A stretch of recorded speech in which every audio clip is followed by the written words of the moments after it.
Halo, selamat datang di Kuli Project, channel YouTube yang membahas segala hal tentang proyek EPC di Indonesia. Dan hari ini saya akan berbagi dengan Anda tentang pentingnya perpanjangan kendali biaya mutu waktu dan safety sampai ke vendor dan subkontraktor.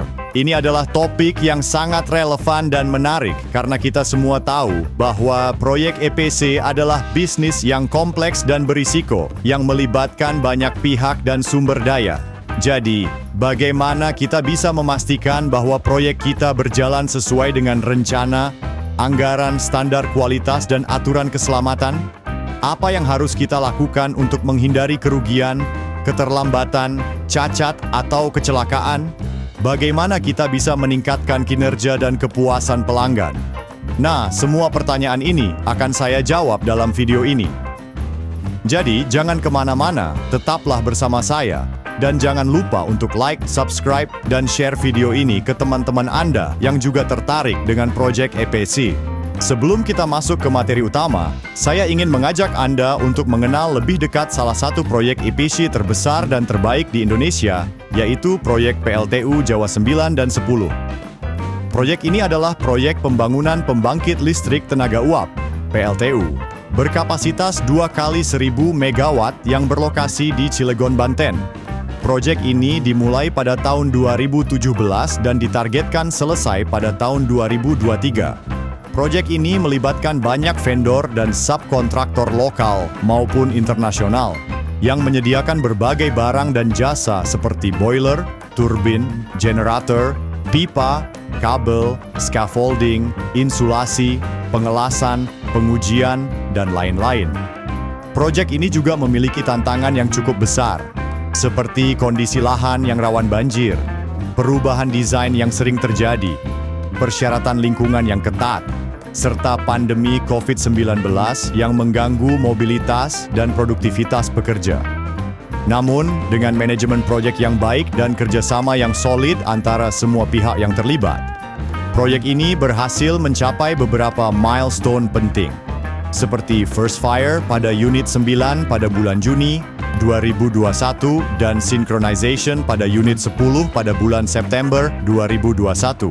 Proyek ini juga mendapatkan penghargaan dari Kementerian ISDM sebagai proyek PLTU terbaik di Indonesia pada tahun 2020.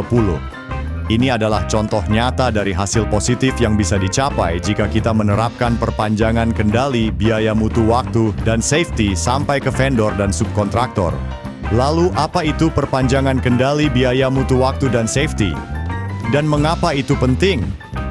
Perpanjangan kendali biaya mutu waktu dan safety adalah konsep yang mengatakan bahwa kita tidak hanya harus mengendalikan aspek-aspek tersebut di bagian kita sendiri sebagai owner atau kontraktor utama, tetapi juga harus memastikan bahwa vendor dan subkontraktor yang kita gunakan juga memiliki standar dan kinerja yang sesuai dengan ekspektasi kita.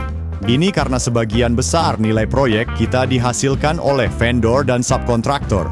Boleh dikatakan 80% nilai proyek kita dihasilkan oleh vendor, barang, dan subkontraktor, jasa.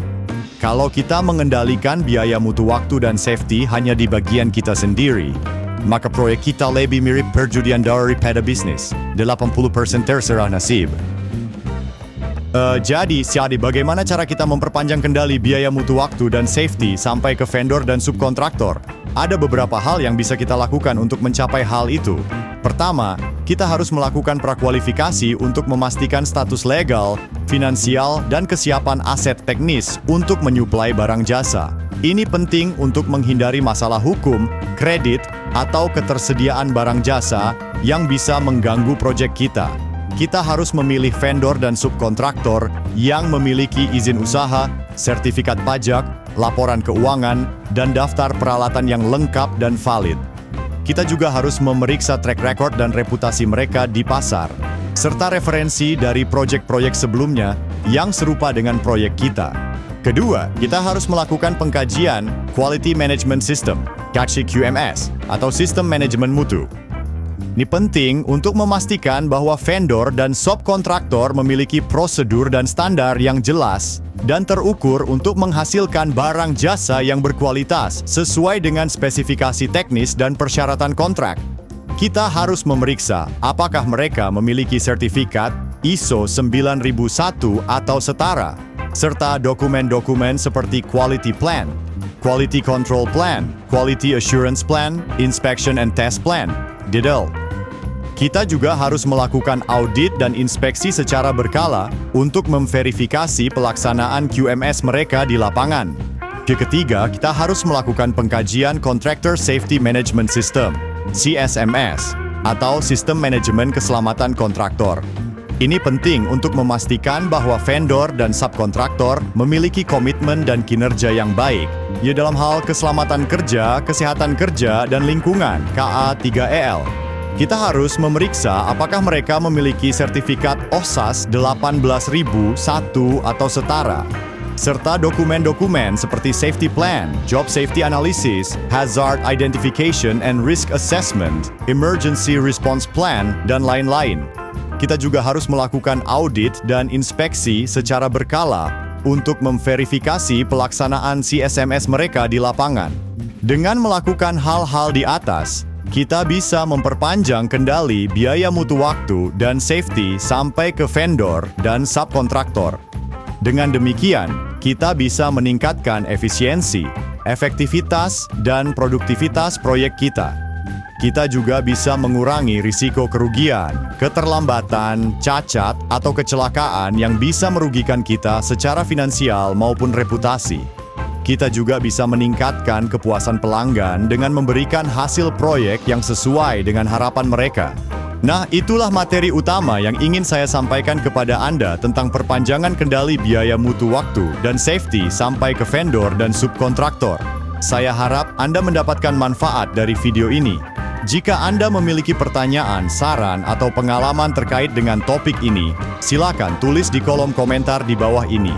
Jika Anda suka dengan video ini, silakan beri tanda jempol ke atas.